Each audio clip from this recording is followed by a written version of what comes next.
নমস্কার ফ্রেন্ডস, সবাইকে সাহাস cooking blogs চ্যানেলে স্বাগতম। আজকের রেসিপি হচ্ছে ডাটা আলু বেগুন দিয়ে রুই মাছের পাতলা ঝোল।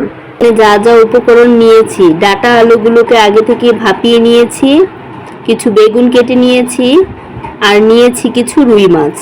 প্রথমে কড়াইতে পরিমাণ মতো তেল দিয়ে তেলটাকে ভালো করে গরম করে নেব। তারপর মাছগুলোতে হলুদের গুঁড়ো, মরিচের গুঁড়ো, পরিমাণ মতো লবণ দিয়ে ভালোভাবে মাখিয়ে একের পর এক কড়াইতে দিয়ে দেব।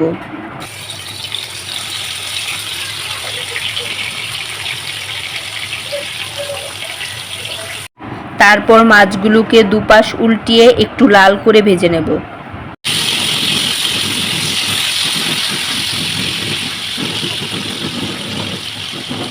এবার মাছগুলো ভাজা হয়ে গেছে, বাটিতে তুলে নেব।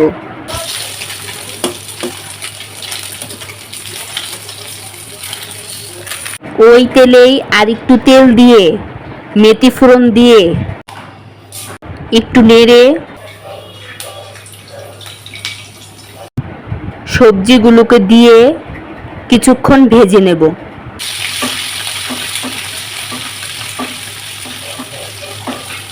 সবজিগুলো ভাজা হয়ে গেছে, তাতে হলুদের গুঁড়ো, মরিচের গুঁড়ো, ধনিয়া গুঁড়ো, স্বাদ মতো লবণ ও জিরে বাটা দিয়ে মশলাটাকে সবজির সাথে ভালোভাবে মিশিয়ে নেব।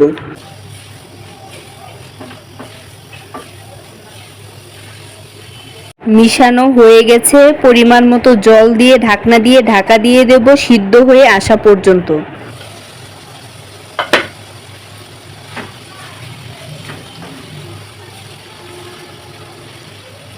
সবজিটা সিদ্ধ হয়ে এসেছে, এখন মাছগুলোকে দিয়ে দেব, দিয়ে পরিমাণ মতো ঝোল দিয়ে দেব।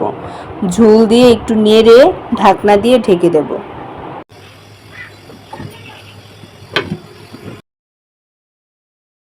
মাছের ঝোলটা হয়ে এসেছে, একটু নাড়িয়ে নেব।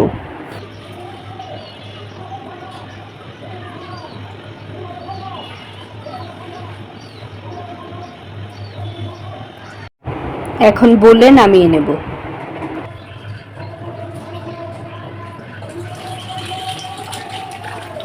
এখন হয়ে গেল আমার আলু বেগুন ডাটা দিয়ে রুই মাছের পাতলা ঝোল। আজকের মতো এখানেই বিদায় নিচ্ছি। হাজির হব অন্য একটি নতুন রেসিপি নিয়ে।